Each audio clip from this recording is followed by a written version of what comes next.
오늘 5장은 1시간의 말씀을 다 드리기가 좀 분량이 많습니다. 그러나 가급적이면 특별히 긴 시편이 아닌 이상은 1시간으로 한 장을 끝내려고 계획을 하고 있습니다. 그러니까 낮 시간 같으면 시간적인 여유가 좀 있어서 제가 좀 시간을 끌어도 괜찮은데 저녁 시간은 다음 시간이 또 기다리고 있기 때문에 언제든지 제안을 받습니다.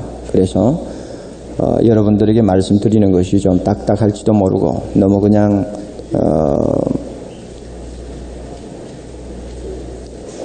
알맹이만 뽑아가지고 정리를 하는 것 같은 그런 인상이 들지도 모르겠습니다. 여러분 양해를 하셔야 되겠습니다. 5장을 다윗이 썼다고 바로 앞에 지금 기록되어 있습니다. 다윗의 시죠.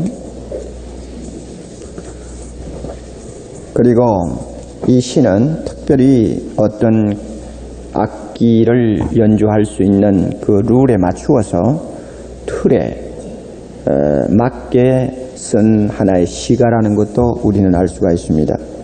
그러나 3장처럼 배후에 어떤 사건이 숨어 있었다고 하는 언급이 전혀 없습니다. 그래서 다윗이 어떤 환경에서 어떤 계기에 이와 같은 시를 읊으며 하나님 앞에 자신을 드렸는지 우리는 알 길이 없습니다. 학자들 간에는 뭐 이런 사건 저런 사건을 언급을 하고 있습니다만은 결국 성경이 밝히 말씀하시지 않는 이상 모든 것은 추측해서 끝납니다. 그러니 사건은 잘 모릅니다. 어떤 형편인지. 단 우리가 알 수 있는 것은 다윗이 하나님 앞에 특별히 어떤 기도 생활을 했는가를 우리에게 좀 가르쳐주는 일면이 이 시 안에 담겨 있습니다. 그래서 제목을 아침에 도움을 구하는 기도, 즉 아침에 하나님의 도움을 구하는 기도다. 이렇게 제목을 잡는 것이 주보에 있는 제목보다도 훨씬 더 전체 내용을 요약할 수 있는 제목이라고 생각합니다. 기억납니까? 아침 기도가 또 어디 있었나요? 몇 장이죠? 3장이 아침 기도였다고 말씀드렸죠. 그리고 4장이 저녁 기도였다고 했습니다. 5장은 아침 기도인데 특별히 목적이 하나님의 도우심, 보호하심을 간구하는 의미에서 드린 기도라는데 이 시의 전체적인 골격이 짜여 있습니다. 그러므로 이런 것을 여러분이 일단 알고 들어가시기를 바랍니다. 또 전체가 12절까지 있는데 여러분이 읽으시면서 금방 마음에 와 닿는지는 모르지만은 시가 상당히 그 대조법을 사용하고 있습니다. 하나는 기도하는 다윗 자신과 그 다음에 또 하나는 하나님 앞에 기도를 전혀 할 수 없는 죄인과 악인 말이죠. 악인과 대조를 시키면서 이 본문이 계속 전개가 됩니다. 그래서 1절부터 3절까지는 다윗이 하나님 앞에 기도드리는 내용인데 한마디로 요약하면 기도의 형태와 기도의 시간에 대해서 특별히 이 안에서 우리가 찾아볼 수 있는 진리가 있습니다. 그리고 4절부터 6절까지는 하나님이 기뻐하지 아니하시는 죄인에 관한 언급이 나옵니다. 그래서 이 대조가 되죠. 그 다음에 또 7절부터 8절까지는 다윗이 하나님 앞에 드리는 기도의 장소가 어디냐 하는 것을 이야기합니다. 하나님의 집에서 기도합니다. 그 장소를 언급을 하고 그 다음에 또 9절부터 10절까지 내려가면은 또 악인에 대한 이야기가 나옵니다. 그렇죠? 하나님 앞에 기도할 수도 없고 하나님 앞에 들어갔다고 해도 배척을 받을 수밖에 없는 악인에 대한 이야기가 나옵니다.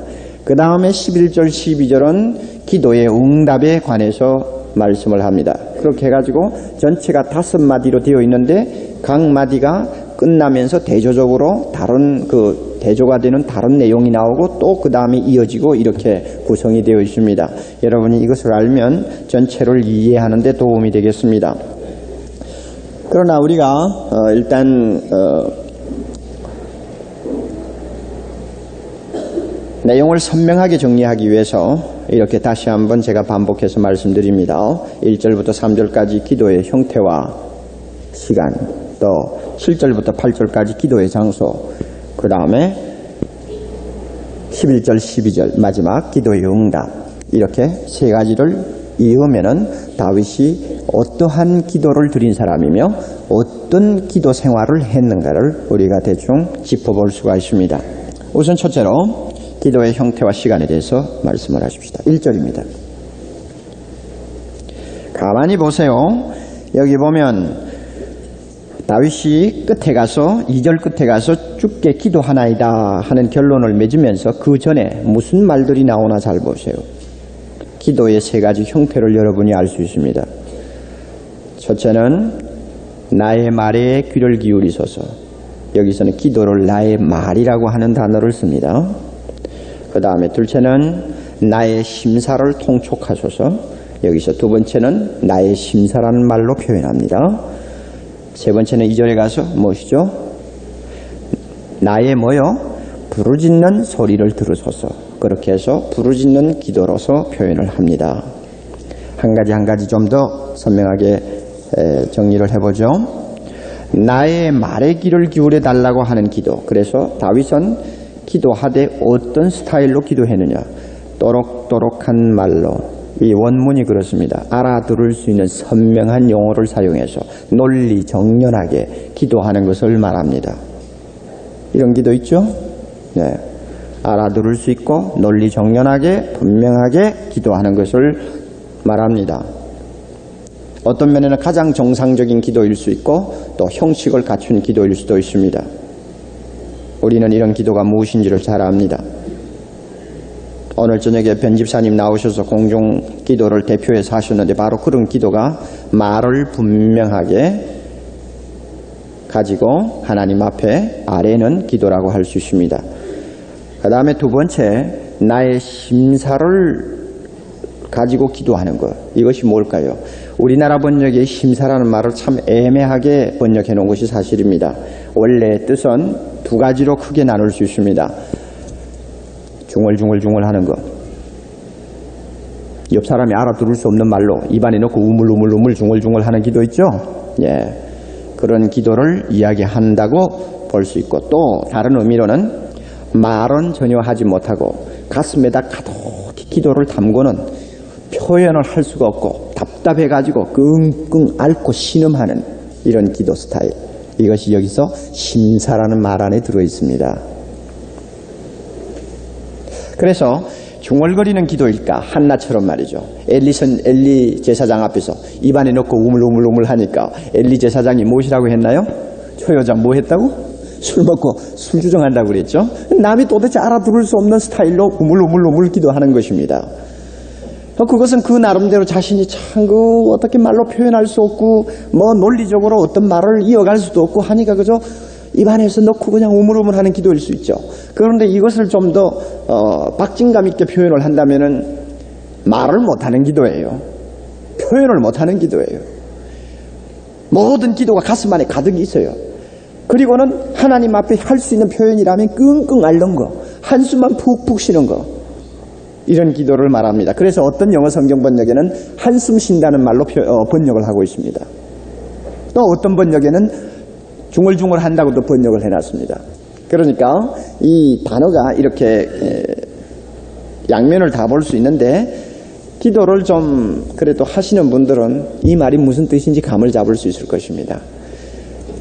우리가 기도 시간 무릎을 꿇고 앉을 때마다 항상 유창하게 논리 정연하고 단어 하나 실수하지 아니하고 하나님 앞에 드리는 기도를 할 수 있는 경우는 열의 반 정도도 안 됩니다. 대부분의 기도는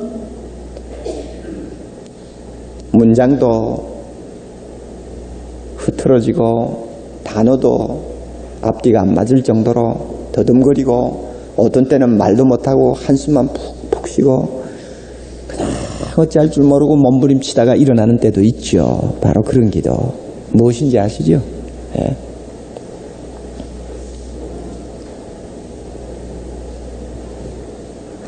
세 번째, 부르짖는 기도는 우리가 압니다.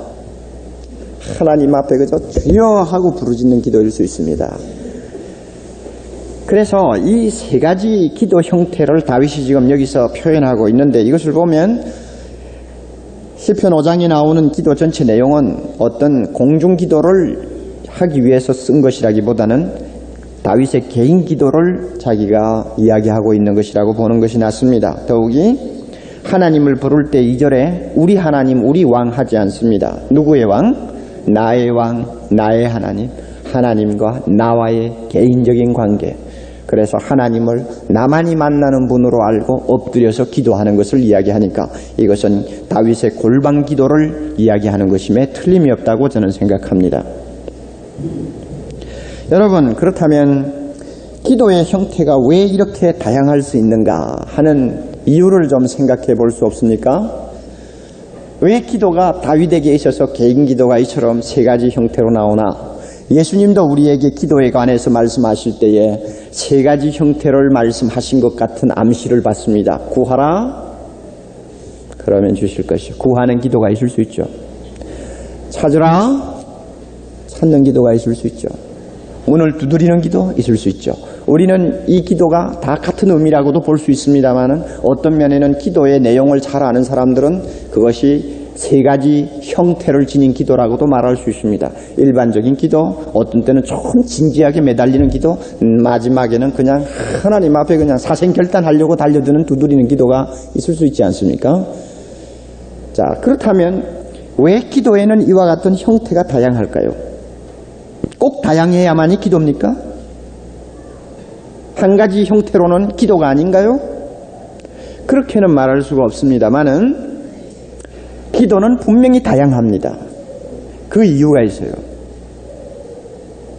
내 마음에 하나님을 향해서 말씀드리고 싶고 구하고 싶고 하소연하고 싶고 하나님과 깊은 연결을 좀 맺고 싶은 뜨거운 열정을 가득히 담은 사람일수록 그 기도는 다양해집니다. 또 하나님 앞에 기도를 하되 시간을 끌면서 하여튼 응답을 받아야 되겠다는 안타까움을 가지고 매달리는 사람, 즉 지구력 있는 기도를 하는 사람에게는 기도가 다양하기 마련입니다. 아마 기도해 보신 분들은 공감을 하실 거예요. 그러나 메마른 기도 몇 마디 하고는 벌떡벌떡 일어나는 사람은 기도의 다양성의 그 필요성을 전혀 못 느낍니다.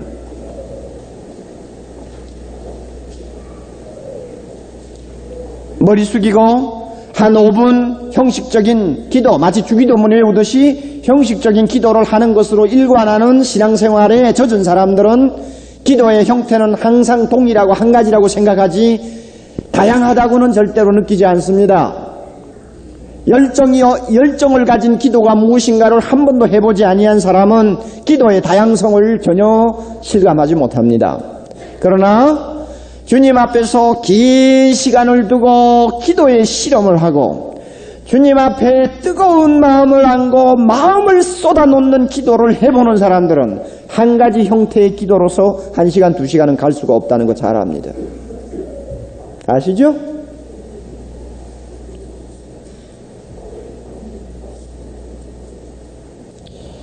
여러분이 가정에서 60분 기도를 한다고 합시다. 그 60분 동안 여러분이 꼭 같은 스타일로 꼭 같은 문장을 가지고 자신 있습니까? 하나님 아버지시여 전지전능하시어서 오늘도 나의 기도를 들어주심을 감사합니다 하고는 1시간 동안 계속 하는 기도가 가능할 수도 있습니다. 그런 기도를 하는 사람이 있어요. 그렇지만 대부분이 보면 처음에는 유창하게 주여 오늘도 기도하게 하심을 감사합니다. 주의 자비와 긍휼이 무궁하심을 찬양합니다 하다가는 한 20분쯤 가고 나면 오물오물오물오물 남이 알아듣지도 못하는 말로 그냥 기도를 하죠.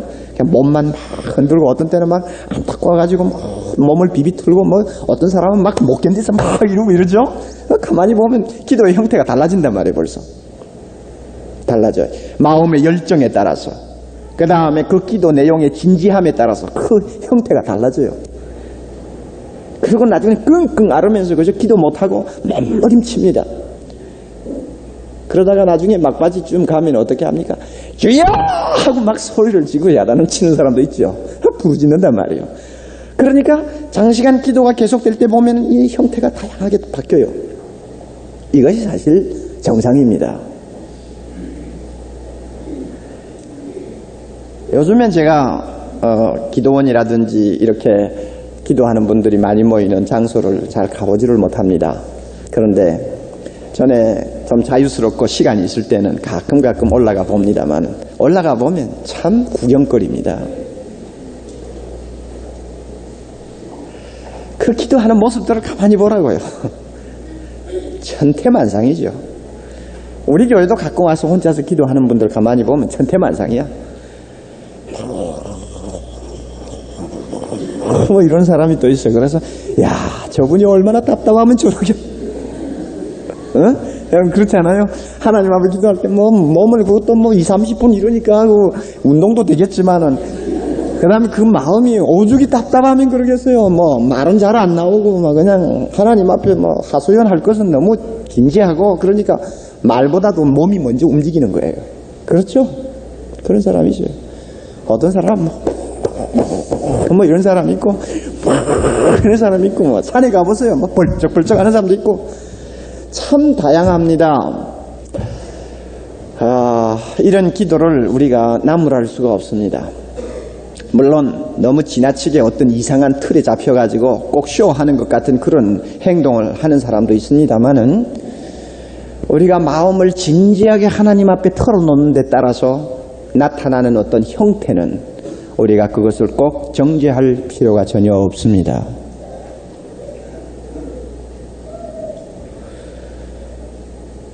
그런 기도를 못 해보신 분들은 행복한 분들이에요. 그만큼 세상이 편했다는 이야기고 하나님이 그만큼 필요가 없었다는 이야기죠. 좀 더 쉽게 말하면 자신만만한 세상을 살았다는 이야기입니다. 그러나 그렇게 자신 있는 삶을 살지 못하고 도움이 필요한 절실한 상황에서 누구든지 붙들고 하소연하지 않으면 견딜 수 없고 마음이 터질 것 같고 사람에게 이야기해봐야 통하지 않고 하는 이런 어려움을 가진 사람은 마치 완전히 철이 없는 어린애처럼 아빠의 옷자락을 잡고 응을대는 아이처럼 하나님 앞에 매달립니다. 그러면 그 매달리는 사람이 꼭 어떤 틀을 잡고 전능하신 하나님하고 점점 피울 이유가 어딨나요? 그저 어린애처럼 매달리면 별의별 몸짓이 다 나오고 말이 다 나올 수 있죠. 다윗은 그런 기도를 할 줄 아는 사람입니다. 그래서 이런 기도는 골방 기도라야 합니다. 왜 그런가 하면 세상 사람들이 볼 때는 참 구경거리가 되거든요. 여러분 그렇지 않습니까? 세상 사람들이 우리 기도하는 모습을 볼 때 어떻습니까? 씩씩 비웃고 그러죠. 그래서 우리는 은근히 기도하는 것을 남에게 보이는 것을 은근히 좀 부끄러워하는 그런 경향이 있죠. 있습니까? 예, 있을 거예요, 여러분. 왜냐하면 하나님이 그렇게 필요하다고 느끼지도 않고 계신다고도 인정하지 않는 세상 사람들, 자신만만한 사람들을 보기에는 이래가지고 엎드려서 기도하고 주여 하는 모습이 참 궁상맞고 어떻게 보면은 참 오죽이 못나서 저 모양이냐 하는 생각을 한단 말이에요. 그러니까 세상 사람들이 구경거리가 되죠. 그런데다가 이제 다윗처럼 말이죠. 끙끙 앓고 그냥 몸을 비틀고 나중에는 막 하나님 앞에서 고래고래 소리를 지르고 부르짖고 하면 이건 진짜 구경거리야. 그래서 혼자 있을 때 이런 기도는 좋습니다. 너무 남에게 구경거리가 될 정도로 기도하는 것은 바람직하지 않아요. 그래서 교회 와서 사람들이 보는 데서 이상한 몸짓하고 행동하면서 기도하는 것은 그렇게 좋은 것이 아닙니다. 그렇게 하지 않고도 얼마든지 하나님 앞에 참 자기의 모습을 드러낼 수가 있는데 그 괴상한 어떤 행동을 하는 것은 좋지 않아요. 그러나 골방에 가서는 하나님은 그런 것을 탓하지 않거든요. 중심을 보시지 몸이 올라가느냐 내려가느냐 얼마나 허리를 흔드느냐 가지고 하나님께서 기도를 따지지 않으시고 그 중심을 보시니까 하나님 앞에는 괜찮아요. 여러분 미국 링컨 대통령 같은 분이 남북전쟁 때 공경에 빠진 일이 자주자주 있었지 않습니까? 그럴 때마다 기도실에 들어가서 기도를 했는데 나중에 그 밑에 있는 그 비서들이 들어가 보면은 얼마나 무릎을 꿇고 얼마나 흔들어대며 얼마나 의자를 붙들고 씨름을 했는지 그 카페트가 너덜너덜해졌다는 그런 기사까지 있죠.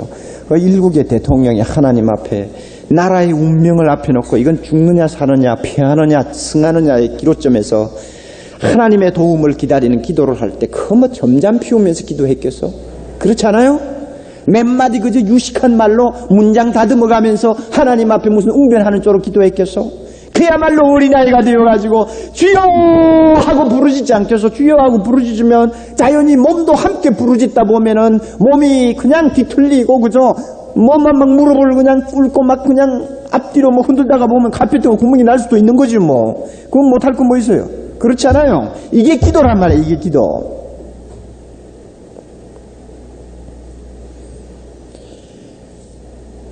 오늘 저는 사랑의 교회 성도들에게 참 좀 아쉽다고 생각하는 부분, 물론 이것은 교회 지도자의 책임이기도 합니다만은 말하고 싶은 거 하나 있다면 우리 모두의 기도가 어떤 면에서는 너무나 냉랭합니다.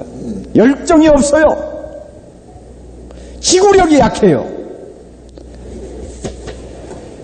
혼자서 개인 기도할 때 10분을 못 앉아 기도해요. 5분만 하고 나면 할 말이 없어요. 그러니 부르짖는 기도가 무엇인지 잘 몰라요. 가슴에 안고 끙끙거리며 하나님 앞에 마음은 하지 못하고 한숨을 푹푹 쉬면서 하나님 옷자락 잡고 흔드는 기도가 무엇인지 몰라요. 그만큼 기도가 약하고 마음이 쉬어있기 때문에 하나님으로부터 얻어내는 은혜가 그만큼 적을 수밖에 없습니다. 기도를 짧게 하는 사람들은 이런 기도의 다양한 형태를 맛볼 수가 없습니다. 그러나 우리가 오늘날 세상을 살면서 그렇게 신사적인 기도만 하고 배 두들기면서 살 수 있는 그런 세상인가 하고 한번 물어보세요. 얼마나 가슴 아픈 일이 우리 주변에 많습니까? 나의 신앙생활을 보면은 하나님 앞에 미안하고 답답하고 황송한 일들이 한두가 아닌가요? 이 모든 것을 주님 앞에 내어놓고 좀 고쳐달라고 몸부림을 쳐도 30분은 좋게 몸부림칠 수 있는 문제 아니에요. 가정의 식구들이 신앙생활을 하지 않고 제대로 하나님 앞에 나오지 아니하는 것 볼 때 그 기도가 어떻게 신사적인 기도로서 끝날 수 있습니까?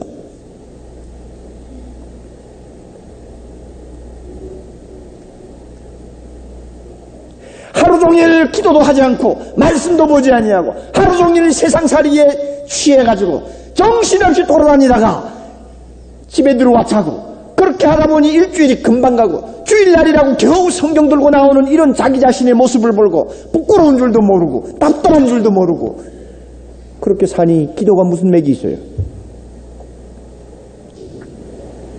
그래서 여러분들에게 저는 항상 이야기합니다. 성공만 하지 마세요. 성공만 하지 말라고요. 성공만 하면 세상적으로는 좋을지 모르지만 영적으로는 참 비참한 사람이에요. 하나님이 뭐 그렇게 도와주심에 대해서 아쉬운 줄 알아야지. 자신만만하니까 배가 부른데 뭐. 그래서 하나님이 그래서 사랑하는 자에게는 가끔 고통을 주십니다. 건강의 고통 주실 때도 있고 본의 아닌 실패의 고통을 주실 때도 있고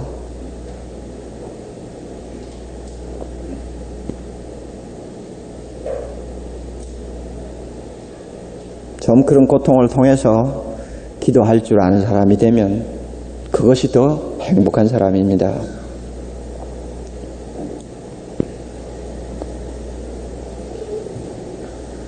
그리고 기도하는 시간을 보면 3절에 언제라고 그랬죠? 아침에 기도한다고 2번이나 나오죠? 왜 아침 기도를 다윗은 좋아했을까? 왜 또 아침에 기도하는 것을 참 특별히 그는 강조를 하고 있는지 우리가 한번 생각해 볼 만한 이유가 아닌가 봅니다. 왜 아침에 기도해야 합니까?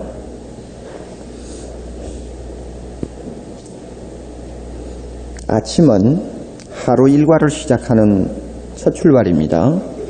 아침은 하나님의 자녀가 세상을 향해서 발을 내딛는 순간입니다. 아침은 영적 전투가 시작하기 직전입니다. 이 세상은 악한 자들로 가득 차 있습니다.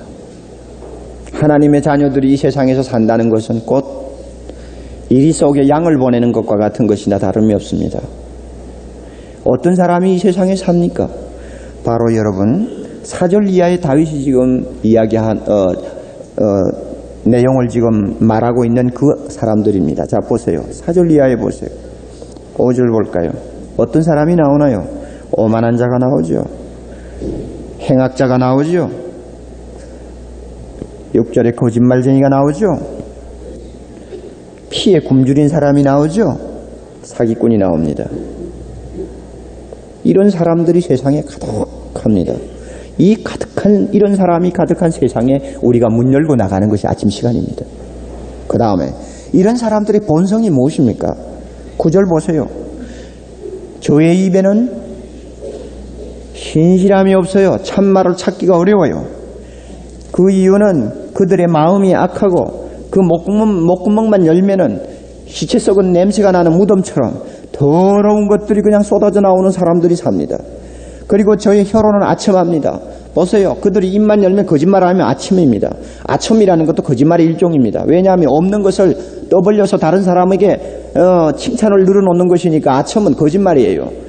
그러니 우리 주변에 있는 모든 오만한 자, 피 흘리기를 좋아하는 자, 사기꾼, 거짓말쟁이, 행악자 모든 사람들 보면 어떤 사람이에요?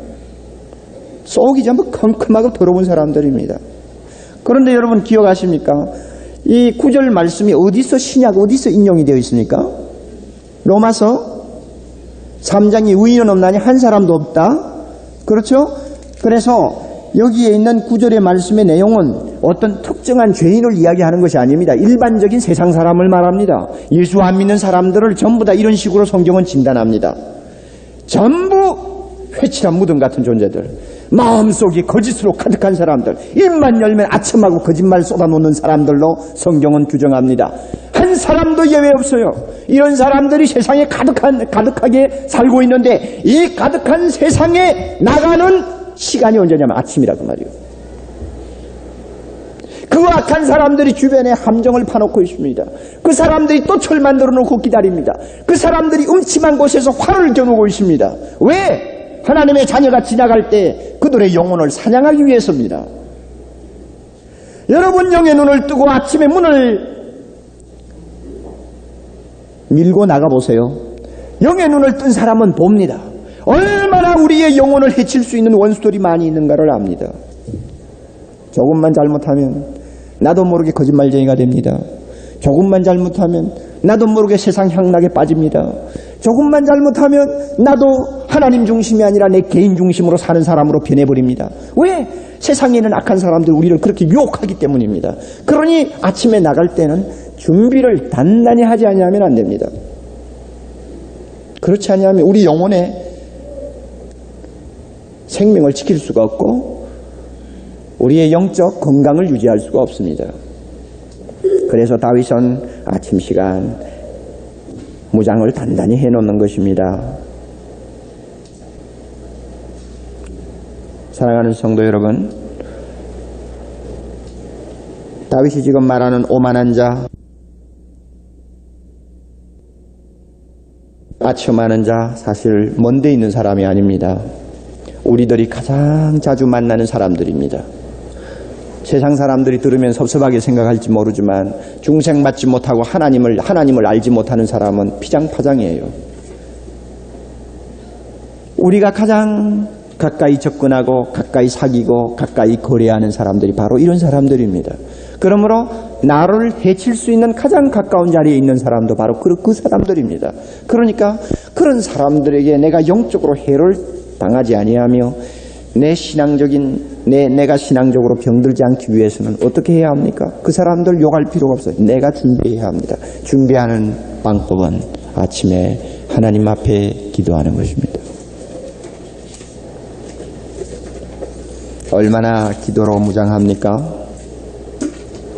물론 기도야 낮 시간 해도 좋고 저녁 시간 해도 좋아요. 가끔 물으면 저는 저녁에 합니다. 혹은 어떤 사람은 낮에 합니다. 절대 나쁘지 않습니다. 그러나 한 가지는 분명해요. 하루 일과를 시작하기 전에 기도하는 일은 아침에 하는 것밖에 없습니다. 낮 시간, 저녁 시간 다 좋지만 그것은 하루 일과가 거의 끝나갈 때쯤 다들 기도하는 것이고, 영적 전투가 시작되는 첫 시간에 기도하는 것은 아침에 기도하는 것밖에 없습니다. 다른 논리가 없습니다. 그런데 다윗 보세요. 아침에 기도하되 한 5분 정도 기도하고 일어난 사람이 아니지 않습니까? 그야말로 부르짖을 때도 있고 하나님 앞에 가슴을 안고 신음하는 기도를 할 때도 있고 하니까 그 기도가 꽤 시간을 잡은 기도라는 것을 우리는 알 수가 있습니다. 이와 같은 기도를 다윗은 하면서 살았기 때문에 일생 동안 그는 하나님 앞에 의로운 자가 되었고, 남의 아내를 가로챈 그 무서운 죄를 범한 실수 한 번 외에는 하나님의 마음을 섭섭하게 한 일이 한 번도 없었다고 하나님 자신이 칭찬할 만큼 거의 완벽한 사람이었습니다. 그렇게 완벽한 한 생을 살 수 있었던 비결이 무엇일까? 바로 이와 같은 숨은 기도 때문이라고 저는 생각합니다. 여러분, 기도를 어느 정도 합니까? 아침에 여러분이 얼마만큼 기도로 무장하고 일어섭니까? 부탁합니다. 우리는 승리의 생활을 해야지 패배의 생활을 계속하면 안 됩니다. 어떤 일이 있더라도 영적으로 우리는 이겨야 합니다. 그래야만이 세상에 나가서 빛과 소금이 될 수 있습니다. 그래야만이 내가 영향을 받지 않냐고 내가 영향을 줄 수가 있습니다.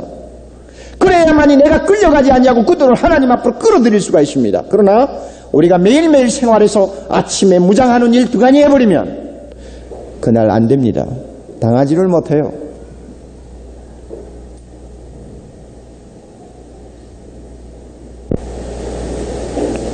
최근에 책을 한 권 읽는데 이런 이야기를 하나 보았습니다. 조셉 알레인이라고 하는 영국 성도에 관한 이야기입니다. 그분이 아마 교역자 같기도 합니다. 그런데 그의 전기 안에 알레인의 부인이 자기 남편을 두고 한 말이 나옵니다. 이런 이야기입니다. 우리 남편은 건강하던 시절에는 한결같이 4시나 그 전에 일어났으며 그가 하나님과 교제를 갖기 전에 저 대장간에서 일하는 사람들의 소리나 그 밖에 다른 세상 일을 하는 사람들의 그 소리를 들으면 몹시 괴로워하곤 했습니다.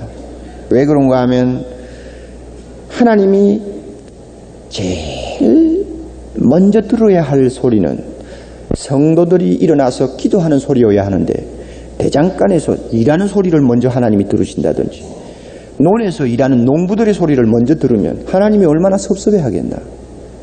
그래서 나는 내가 그 남편은 자기가 일어나기 전에 세상 사람이 먼저 일어나서 떠드는 소리를 제일 듣기 싫어했다. 그래서 그는 누구보다도 먼저 일어나려고 애를 썼고 일어나면은 골방에 들어가서 하나님 앞에 기도하고 찬송했다고 했습니다. 그 말을 책으로 읽으면서 제가 참이 대단한 사람이다. 그리고 참 부끄럽다 하는 생각을 많이 했습니다. 왜냐하면 저도 그렇게는 못하니까요. 존 낙스 우리가 잘 아는 그분은 이런 말을 했습니다. 예수 믿는다는 사람이 어떻게 밤새 잠자리에 누워만 있고 일찍 일어나 기도할 수 없는지 이해가 안 간다 그랬습니다. 이해가 안 간대요. 예수 믿는 사람이 어떻게 밤새도록 누워있고 아침 늦게까지 누워서 자리에서 뒹굴면서 일어나서 기도할 생각을 안 하는지 이해가 안 간다 그 말이요. 그런데 그 이해가 안 가는 사람들이 바로 우리들인지 모릅니다. 여러분의 생활을 하나하나 점검하세요. 만약에 우리가 아침에 이와 같이 하나님 앞에 기도하는 생활을 등하냐 하면 어떤 면에는 우리의 신앙생활 거의 2분의 1은 실패하고 있다는 걸 아셔야 됩니다. 무슨 변명을 해도 소용이 없어요. 어떤 부인들은 그러대요. 아이고 우리 애가 아침 5시에 일어나서 밥을 해줘야 학교를 갑니다. 아 그래요? 아 그렇겠죠. 그러면 내가 하나 물어봅시다. 그래서 기도 못한다는 말이죠? 예 알았어요. 그러면 애가 4시에 가면 어떻게 합니까? 4시에 가면 어떻게 해요? 아 4시에 가면 4시에 일어나죠. 아 당연하지. 그러나 기도하기 위해서 4시 반에 일어날 생각은 안 하거든요. 그러니까 이 사고의 이 소위 의식 구조가 잘못된 것입니다.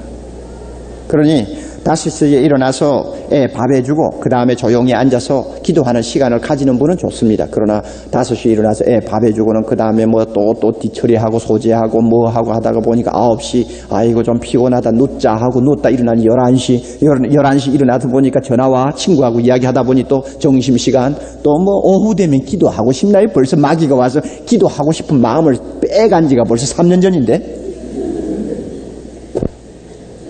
안 되는 거예요. 안 돼. 나도 얼마나 많이 쏟는데요.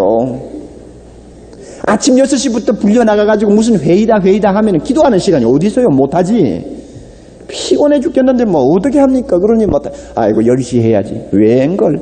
내가 10시 가보면 마귀가 와서 먼저 기다리고 앉았는데 아이고 12시 좀 시간 내야지. 웬 12시 시간 내가지고 골방에 들어가 보면 마귀가 먼저 와서 자리 잡고 앉았는데 언제 기도합니까? 못해요. 그냥 그날 하루 넘어가는 거예요.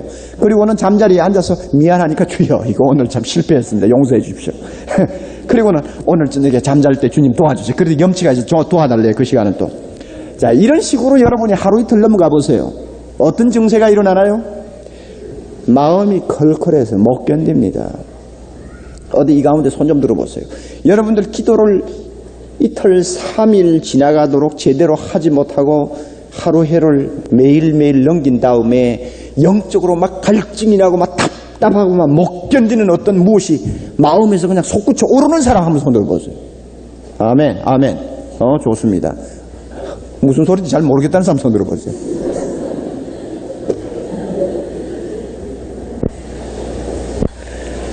신앙의 세계는 굉장히 높습니다. 여러분이 알고 있는 밑바닥이 아니에요.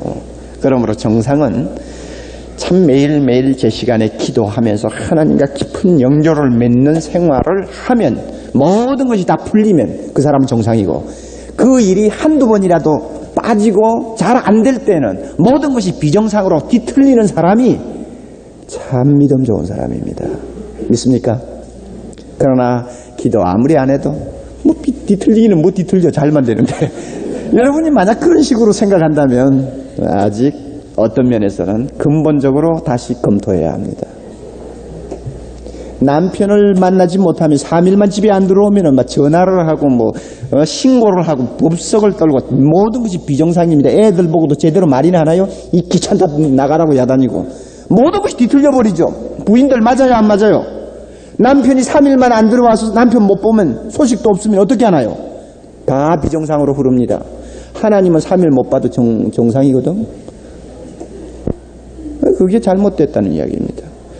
그러니 매일매일 아침 시간 여러분 다윗처럼 한번 해보세요.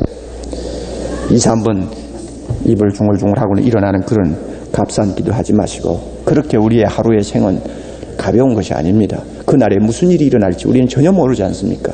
어떤 상황에 우리가 놓일지 누가 합니까? 어떻게 그날의 모든 것을 점칠 수 있습니까? 그러므로 하나님 앞에 진지하게 매달려 모든 것을 주의 앞에 내놓고 응답을 받고 일어나는 하루 생활이면 비록 우리 앞에 태산이 가로막고 있다 할지라도 두려워지지 아니할 것입니다. 한 5분 동안 간단하게 정리를 하고 끝내겠습니다. 한 가지 여러분 더 알아야 될 것은 기도하는 자는 하나님이 어떤 분이신가를 절대로 잊지 말아야 합니다. 하나님은 어떤 분이십니까? 4절 하나님은 어떤 분이신가요? 죄를 기뻐하지 아니하는 분이죠. 그리고 악이 절대 하나님과 함께 동거할 수 없는 거룩한 분입니다. 그 다음에 10절 하나님이 어떤 분입니까? 하나님은 거짓말하고 죄를 함부로 범하는 사람을 정죄하실 뿐만 아니라 쫓아내는 분이요. 하나님이 나중에는 자기 앞에 서지 못하도록 하시는 분 아닙니까? 그러니까 이런 본문을 우리가 검토해 보면은 하나님은 누굽니까? 4절, 5절, 6절 보면 하나님은 미워하신다, 기뻐하지 아니하신다, 싫어하신다는 말이 계속 나옵니다. 누구를 싫어합니까?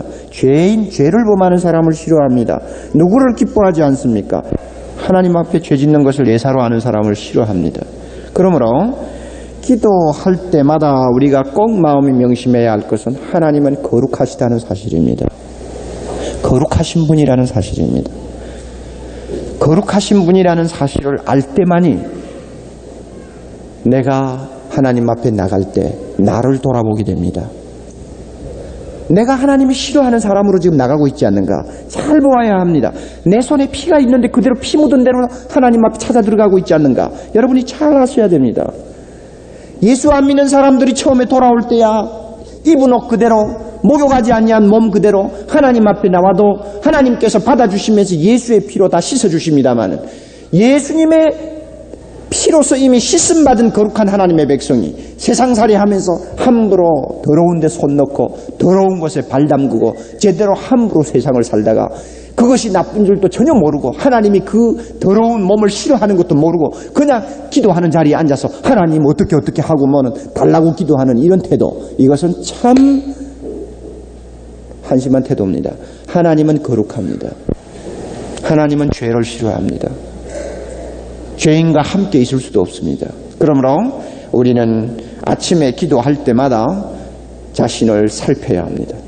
행여나 내 마음에 죄를 품고 있지 않는지, 행여나 내 손에 죄가 묻어 있지 않는지, 행여나 하나님이 기뻐하지 아니하는 어떤 어두운 구석이 나의 삶을 지배하고 있지 않는지, 만약 이것을 안고 그대로 하나님 앞에 나가면 나의 죄가 가리워서 하나님과 나 사이에 진정한 기도의 교류가 이루어지지 않는다는 사실을 알아야 합니다.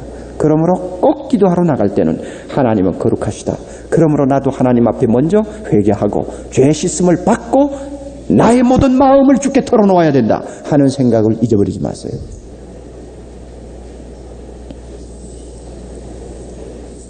기도의 장소는 어디입니까? 7절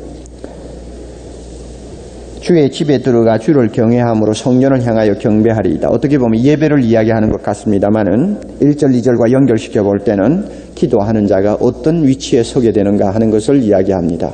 여러분이 어디서 기도하든지 간에 여러분이 서 있는 곳은 하나님이 계시는 곳이요 하나님의 집입니다. 그리고 여러분이 엎드려 기도하는 그곳은 바로 하나님의 존재를 향해서 경배하는 시간입니다. 경배하는 장소입니다. 믿습니까?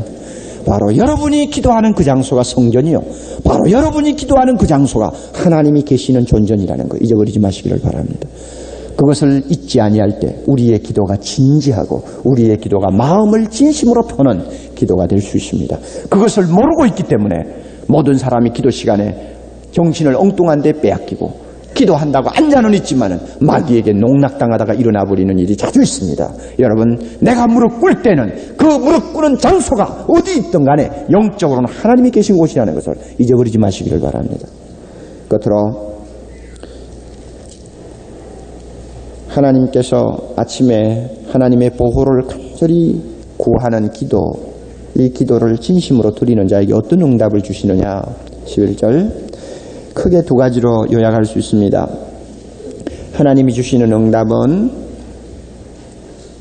보호해 주시는 은혜죠. 그래서 11절 보면 주의 보호로 인하여 영령이 기뻐 외친다 했는데 하나님이 직접 보호해 주시는 일이 그날 생활에서 실제로 나타납니다. 그리고 그 사실을 좀 더 재미있게 표현한 것이 12절 끝에 은혜로 저를 뭐합니까? 호위해 주신다. 마치 하나님이 방패를 들고 내 옆에서 보디가드처럼 내 옆에 따라다니면서 나를 보호해 주신다 그 말이요. 여러분, 아침에 하나님 앞에 진지하게 기도하고 하루를 시작하면 두려운 것이 별로 없습니다. 왜냐하면 하나님이 보호해 주신다는 사실을 우리가 순간순간마다 너무 많이 절감하기 때문입니다. 정말 하나님께서 천사를 보내서 우리를 보호하셔서 차를 탈 때나 걸어갈 때나 비행기를 탈 때나 강을 건널 때나 항상 돌보아 주심을 우리는 봅니다. 뿐만 아니라 악한 사람들과 자주 접촉하지만 그들로부터 어떤 영적인 피해를 당하지 않도록 하나님이 미리미리 예방해 주시는 것을 우리가 보기 때문입니다.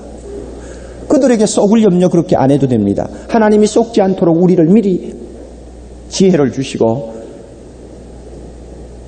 악한 자들이 파놓은 함정을 미리 발견할 수 있도록 눈을 주십니다. 여러분 믿습니까? 이 사실을 믿으세요. 저는 이런 일을 너무 많이 경험합니다. 그리고 두 번째 기도의 응답은 기쁨입니다. 아침에 기도하고 하나님과 깊은 연결을 하고 일어나는 사람은 마음의 기쁨이 충만해집니다. 이 가운데 새벽기도 열심히 다니시는 분들 계시죠? 그 열심히 다니는 분들 얼굴을 한번 보세요. 기쁨이 충만합니다. 오면서 찬성 부르면서 자신만만하게 집으로 돌아오는 것을 많이 봅니다. 우리 교회 안에도 새벽 기도를 아주 열심히 하시는 초신자들이 좀 있는데 우리 아파트에 계시는 분들도 있기 때문에 내가 잘 압니다. 그들은 아침에 5시 반쯤 가서 교회 가서 예배 드리고 기도하면 한 7시쯤 되면 기도 마치고 집으로 돌아와요. 그래서 어떤 때는 교회 오는 내하고 마주칠 때가 있습니다. 나는 차를 타고 오고 그 사람은 걸어오기 때문에 열심히 지나가면서 얼굴을 봅니다. 그러면 기쁨이 충만해서 돌아옵니다. 하나님이 주시는 은혜죠.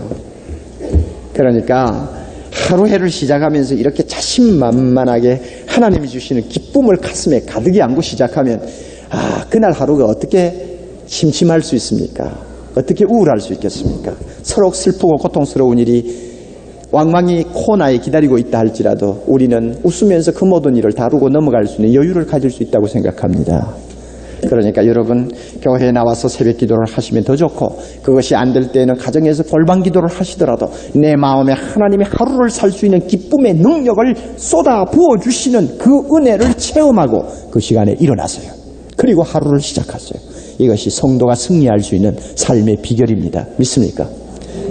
여러분에게 이와 같은 축복이 항상 떠나지 않기를 진심으로 바랍니다. 기도하십시다.